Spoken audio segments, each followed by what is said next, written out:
Chief Luke, for your introduction. Please sit down.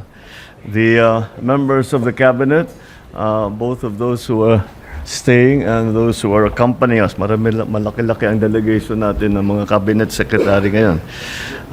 First Lady Luis Araneta Marcos, Pasay City Representative Antonino Calixto, Pasay City Mayor Imelda Calixto Rubiano, Armed Forces of the Philippines Chief of Staff General Romeo Balnor, and the other major service commanders, PNP Chief Nick Torre, Philippine Coast Guard Commandant Admiral Ronnie Hill Gaban, who is also accompanying us today, fellow workers in government, ladies and gentlemen, good morning.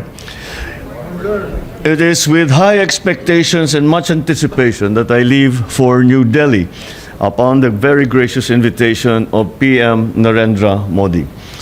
India has been a long valued friend of the Philippines. Filipinos and Indians have had mutually beneficial interactions since pre-colonial times.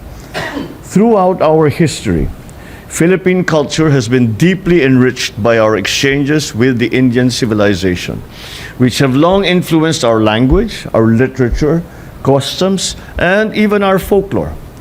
For instance, the term Maharlika, which in ancient Tagalog society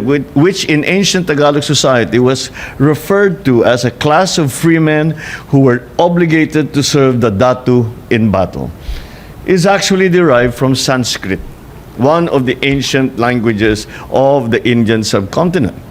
These early contacts between Filipinos and Indians, which were sustained and amplified by the communities, the commonalities in our values, in our cultures, have translated into a very long-standing, strong friendship between our countries and our people. This visit to India will cap a year-long commemoration of the 75th anniversary of the establishment of our diplomatic relations. Our bilateral relations have seen a measured and stable development that is both comprehensive in scope and multifaceted in nature. Our cooperation is manifested through our diplomatic engagements, strong societal and cultural bonds, robust commercial ties, and increasing institutional linkages and exchanges across different sectors, both in the public sector and in the private sector. With the Philippines being the oldest constitutional democracy in Asia, and being that India is our continent's largest democracy, our two countries share several core interests, such as our democratic ideals, our respect for basic freedoms, and the preservation of a rules-based order in the international arena.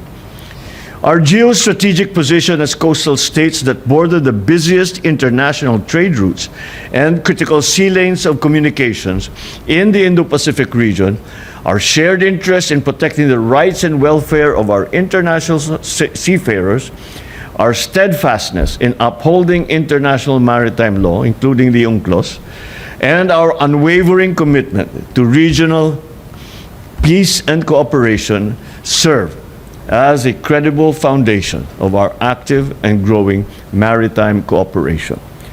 I traveled to India knowing that our commonalities will lead us to a deeper, broader, more meaningful bilateral cooperation, both in the immediate future and up to our longer-term horizons, that will ultimately serve the peace, the stability, and prosperity for our two nations and the wider Indo-Pacific region. There is much potential for cooperation with India that will mutually benefit our peoples. We intend to explore these by charting a plan of cooperation across a broad spectrum of shared interests, from defense to trade, investment, health, pharmaceuticals, connectivity, agriculture, tourism, and many other areas. In the lead up to this visit, we have already announced our grant of visa-free privileges for Indian travelers, which we expect will boost our tourism-related industries and further bring mutual understanding and mutual benefits.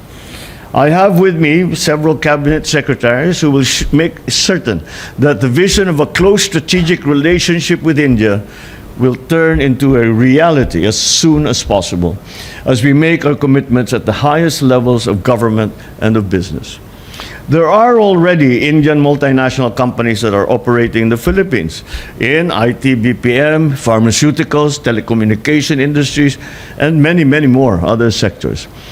I will personally lead a business delegation to New Delhi and Bengaluru to meet with the captains of their industries, especially in the IT sector, to explore potential investment opportunities for both sides. I want this visit to bring concrete benefits to the people, such as more affordable medicine and greater connectivity and food security. It is incumbent upon us now more than ever to maximize the opportunities in trade and investment with the world's fourth largest economy. I look forward to a productive visit and much closer Philippines-India relations. Thank you. Maraming salamat at magandang umaga sa inyo lahat.